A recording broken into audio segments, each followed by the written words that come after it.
লোকসভা নির্বাচনকে কেন্দ্র করে কদম্বগাছি অঞ্চলে কর্মী সম্মেলন করলেন তৃণমূল প্রার্থী। চতুর্থবারের জন্য বারাসাত লোকসভা কেন্দ্রে তৃণমূল কংগ্রেসের প্রার্থী হিসেবে নাম ঘোষণা হয়েছে বারাসাত লোকসভার 3বারের সাংসদ ডক্টর কাকলি ঘোষ দস্তিদারের। এবার চতুর্থবার নির্বাচনের রূপরেখা ঠিক করার জন্য তৃণমূল কংগ্রেসের কর্মীদের নিয়ে এই সম্মেলন করা হলো।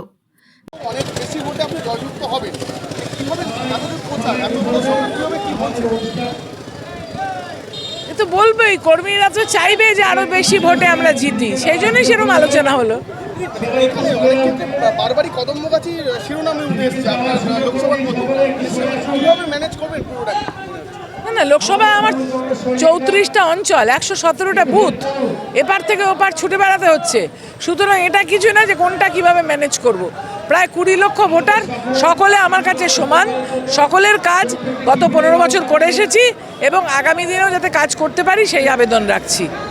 বারাসাত লোকসভা কিন্তু অন্যান্য রাজনৈতিক দল এখন কিন্তু ক্যান্ডিডেট দিতে পারে, সেখানে আপনি দৌড়ে বেড়াচ্ছেন, একদম একদম যুবক যুবতীর মতন দৌড়ে বেড়াচ্ছেন, একদম চষে বলছেন। আমার বয়স কম তো, হ্যাঁ, ওরা না ক্যান্ডিডেট খুঁজে পেলে আমি কি করব? আমাদের দল অনেক এগিয়ে আছে, অনেক সুসংগঠিত দল, নেত্রী মমতা বন্দ্যোপাধ্যায়, অভিষেক ব্যানার্জি, তারা মিলে জনগর্জন সভা থেকে নাম ঘোষণা করেছে।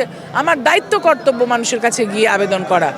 এই এলাকায় অনেকবার সমস্যা হচ্ছে, সেগুলো আপনি সমস্যার সমাধান করে দিয়েছেন, তারপরে কি বলছেন কতটা? কোনো সমস্যা নেই কোথাও, তোমরা বানাচ্ছ এইসব লোগো টোগো দেখিয়ে বানাচ্ছ। এর আগের ভোটে আপনি স্বাস্থ্য কেন্দ্র সেখানে জেনারেটর উদ্বোধন করেছেন, আজকে সেই জেনারেটর অকেজ হয়ে পড়ে আছে। আগে যদি কিছু হয়ে থাকে সেটা আজকে বলার কথা নয়, কেননা সাংসদ তহবিলের অর্থে আমরা জিনিস দিতে পারি, সেই মেনটেনেন্সটা পঞ্চায়েত থেকে করতে হবে, তারা করবে। আর কথা বলো না।